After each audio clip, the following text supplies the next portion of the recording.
What's happening, everyone? Brian Mello here over at Marty's Buick GMC again, and today we're going to take a peek at this 2021 GMC Yukon SLT in red Cayenne Tintcoat. I believe that's the color on this one. Now, I know I've already shown you the 2021 Denali, but I figured while I had this one out here taking some photos, I would give you a peek at that as well. The wind noise was absolutely crazy today, so I'm doing just a quick voiceover for the beginning of this video, so if it sounds a little weird, I apologize ahead of time. But let's jump right into this thing. So first thing is first, we're going to take a look at the key fobs. So you get your lock, your unlock, your remote start, lift the lift gate, and of course your panic button as well. Of course, you've got the LED headlights, you've got the LED fog lights down low with the chrome trim surround, front parking sensors, as you can see there, and right underneath the GMC logo, you've got the front camera for your HD surround vision camera, which I'll show you how that works once we jump inside. Truck looks absolutely beautiful. You can absolutely tell they pulled all the design cues from the current gen Sierra. As we go around the side of this thing, you can see you got the GMC badging once again up on the fender, just like the Sierra. Down low, we've got a look at our 20-inch wheels, and those are on 275 Continental all-season tires. So if you're like me in New England, sand, snow, sleet, all that fun stuff should be no problem at all for you. You can see we've got the Yukon badging on the door. We've also got chrome trim running down the bottom of the door, around your windows, across the top of the windows, and of course alongside the roof rack as well. Your mirror, you've got integrated turn signals, and underneath that, you can see you've also got another camera for your HD surround vision camera system. If you want to pause the video right now, you can do so and take a peek at your window sticker. You can see the standard vehicle price on this is $60,800, and then we added the SLT Luxury Plus package. We also added the rear media and nav package. You're going to see how that all works once we jump inside as well. So once again, if you want to pause real quick right here, you can take a look at everything. Grand total on this one at $69,295. I'm going to walk back so you guys can see the side profile. I'm a huge fan of the way this thing sits. Obviously, you now have rear independent suspension for the first time ever, which actually gives you a little bit more room inside for the passengers, which is nice, as well as a smoother ride. I know usually you're not talking about handling when it comes to these giant SUVs, but it does handle quite a bit better than the previous generation as well. As we go around the back, of course, you have your trailer tow package all set up. It's hidden away underneath that cap. You also have your rear parking sensors. You have another camera, because you can never have too many, in your HD surround vision camera system. And you also have your rear wiper hidden away up top. I'm just going to use this and pop the back open quickly. Now, in the back, you do have your power folding seat, so you can fold both rows, power. I'm not going to press the button right now because I do have my backpack full of camera gear down there. I don't want to squish it, but it does work. You also have a full AC power outlet back here as well. Spacing in the back, now this is not an XL, so spacing in the back, I'd say, in comparison to the previous model, it's probably about double. So if you are currently driving one, you know that in the back seat you have like half the space. It's very minimal. It's kind of useless. If you really need to put anything back here, you got to end up putting the seats down. This is nice. It gives you a little bit extra space. We were testing it with some luggage, and you can actually fit two bags on top of each other back here, which is good. You also have the hooks in case you want to hide something back here or tie something down. You can do that. I'm going to drop this. Once again, just using the key fob. You can also use the button right here on the back. Hopefully I don't hit the alarm. If you're in the way, it'll stop. It won't crush you in there. Now, in the back, on this one, you do have the two captain's chairs. I know the Denali that I reviewed, and if you hadn't seen the Denali video, I'm going to leave a link to that video down below so you can take a peek at that. Once again, it's just my camera bag full of camera junk. You can see you get your third row here. If you're wondering what's in that bag, it's just all the floor mats and everything. We don't put those in until the customer actually takes the vehicle. That way they don't get all dirty. You can see your giant 12-inch displays. Wake it up right here. Oh, it helps if it's on, right? I don't know if the if the screens in the back will actually work with the remote start. I probably have to step on it. We'll start it up and I'll come back here and show you with them on. So in the back, you have your heated seats. You have USB-C, 2 HDMI ports, because these screens work independently of each other. So if you want to watch, if child A wants to watch one show, child B wants to watch the other, you can absolutely do that without any issue. You can also hook up an Apple TV, a Roku, a Fire Stick, whatever the case may be, and that will all work through here and stream right up to the screens as well. You can also see another full AC outlet down below. big panoramic moonroof, by the way, for those that have been waiting for GM to do that. Thank God, finally. And I'm just going to jump up front and fire this thing up. That way you can see the screens. I know I actually didn't even hit them on the Denali video. So you can actually just double tap the corner. It should wake this thing up.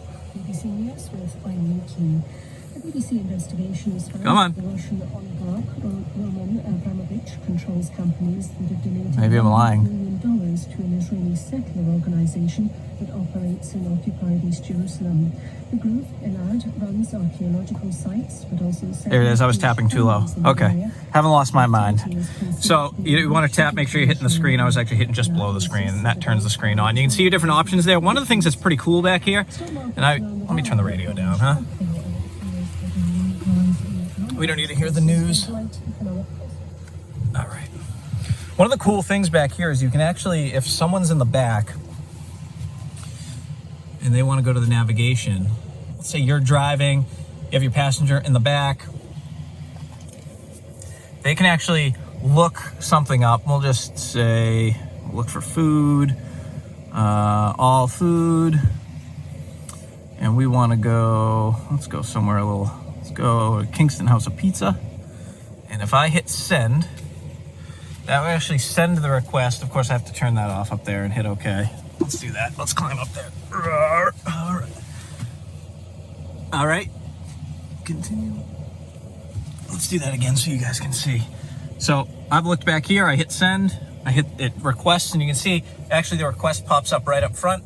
The driver can accept that request, of course, and then off you go, which is kind of a cool feature. They can also follow along with the navigation in the back, or, you know, depending on what they have plugged in, they can watch their movies, TV shows, listen to music, things like that as well. You can also control the radio and a slew of other features. I'm actually going to do a full video on just these displays back here, because obviously there's a ton to go over. But for the sake of keeping this video less than 3 hours long, we're going to go ahead and skip that for now. So I'm gonna roll these windows up so you guys can hear me. All right, so let's go through the quick rundown up front. I know this is usually what most people want to see.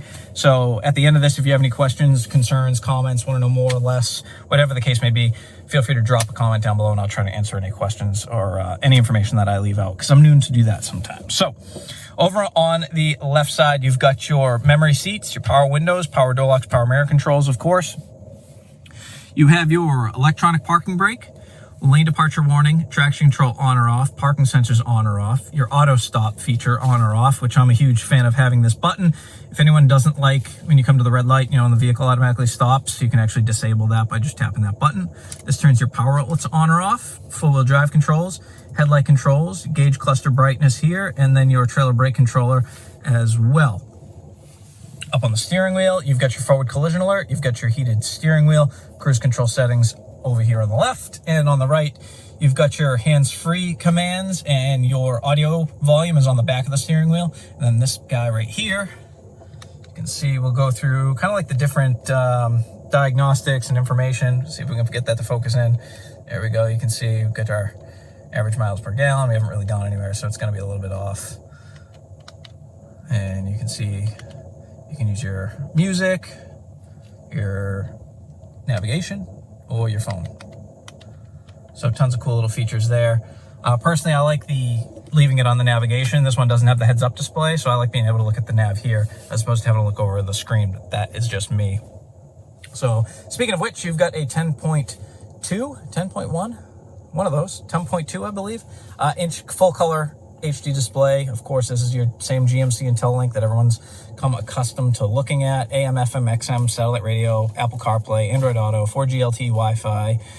You can see you've got your, in fact, let me show you really quick. We can do the camera. So here is the HD surround vision camera system. You see we're actually looking at a full above screen view. You can also look at the back of the vehicle. You've got the front, the nose, the back. You've got the curb hunter camera. So if you're going to pull this thing up against the curb in a city or somewhere, you don't want to scratch up your wheels. This will help you do that. You've also got your trailer set up. Pretty much every angle that you could possibly ever want is available, and you can use multiple views at the same time by just hitting that button there. So that is the HD surround vision camera system. Obviously, it automatically activates if you put the vehicle in reverse, but you can also manually go in as well. You can also do all your climate control settings through here. Personally, I still prefer the actual analog buttons down low, which I'm glad they didn't get rid of like some vehicles. Your OnStar, your rear media controls, your trailering package, which you can actually go in and set up multiple trailers if you have multiple trailers. It also has a checklist to make sure that you don't forget anything. Once again, just nice little safety features to have. Obviously, your audio here, you can switch between AM, FM, XM, or, if you have your iPhone synced up, things like that. On the left side, that's your transmission now. Park, reverse, neutral, drive. You can actually just put your foot on the brake, hit the button, and now you're in gear. Seems to be the way everything's going. I'm not sure if I'm a huge fan. It's just, and I know it's not because it's not better. It's just because I'm just used to, having the column shifter or the shifter in the middle. On the right side, this little thing, I'm not really sure what GM was thinking here. It's like a felt pocket. It goes way in there, so I'm not really sure what you're going to put in there, but it's there in case you need it. Hazard buttons, of course, your vents down low. Here's your climate controls. You've got heated seats as well as air-conditioned seats, and of course your rear climate settings right here.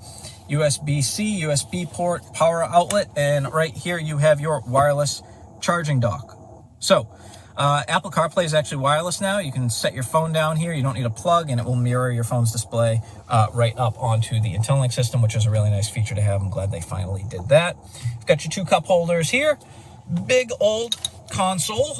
Pop that open. You can see you've got another USB-C, USB port, an SD card slot, some organizer tray here. Bose audio in here as well. So if you're a fan of listening to loud music while you're driving like I am, you're in good shape there. Someone locked the glove box. That's interesting. You can see you've got the wood grain trim with aluminum surround on the door, as well as running along the dash. I know it's probably a little bit hard to see in the video, but it looks really, really good in here. Just dropped my cell phone. Up top, you can see you've got your big panoramic roof, and of course you do have the slider if you want to make things a little bit more private in here and you don't want to be getting cooked by the sun. I'll wait for that to shut. Boom.